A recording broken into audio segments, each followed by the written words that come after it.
تو ذل جلال ہے، ذل جلال عظمتوں والا، بہت بڑی عظمت والا، اس لیے اس کے خزانے میں کوئی کمی نہیں آتی اور دینے میں کوئی کمی نہیں آتی، اور وہ اکرام والا، احسان والا، سخی داتا ہے، اس لیے دینے میں کسی جگہ کنجوسی اور بخل کا شائبہ بھی نہیں ہوتا۔ اسی وجہ سے اللہ کے نبی صلی اللہ علیہ وآلہ وسلم نے ایک حدیث میں یہ ارشاد فرمایا ہے کہ الذو بیا ذل جلال والاکرام، یا ذل جلال والاکرام کو لازم پکڑو، یا ذل جلال والاکرام کو پکڑ کے رکھو، اس لیے کہ ذل جلال کا معنی یہی ہے کہ اس کی شان یہ ہے کہ وہ ہر کام کو کر سکتا ہے، اور ذل اکرام کا معنی یہ ہے کہ وہ سخی اتنا ہے کہ وہاں بخل کا شائبہ بھی نہیں، چونکہ اس سے مانگو، اس لیے کہ اس سے جب تم مانگو گے یا ذل جلال والاکرام کہہ کر تو ضرور تمہاری ضرورتیں پوری کرے گا۔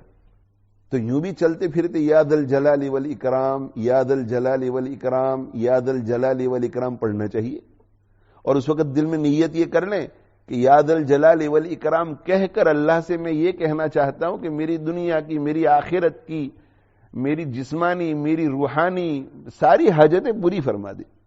اور اللہ کے نبی صلی اللہ علیہ وآلہ وسلم نے ایک دعا سکھلائی ہے کہ جب اس دعا کو پڑھنے کے بعد بندہ اللہ سے کچھ مانگتا ہے تو اللہ ضرور عطا کرتا ہے، اس میں بھی یہ ذل جلال والاکرام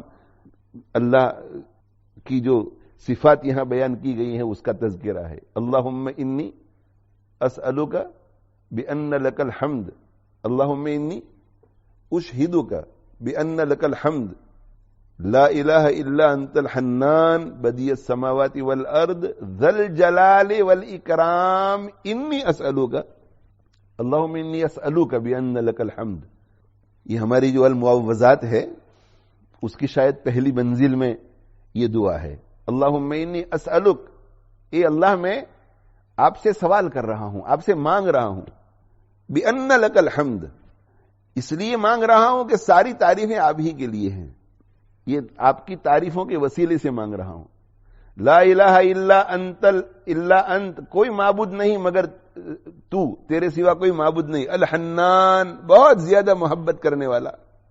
بدیع السماوات والارض، آسمان اور زمین کا موجد، ذل جلال والاکرام، عظمت والا اور عزت والا،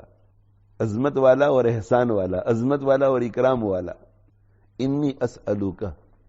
بے شک میں آپ سے مانگ رہا ہوں۔ اور آگے پھر مانگنا چاہیے جو کچھ مانگنا چاہتا ہے، یہ جو المعوذات کی منزل ہے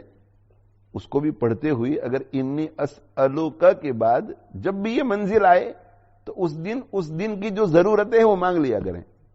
اور پھر آگے منزل کو پوری کریں۔ انی اسألک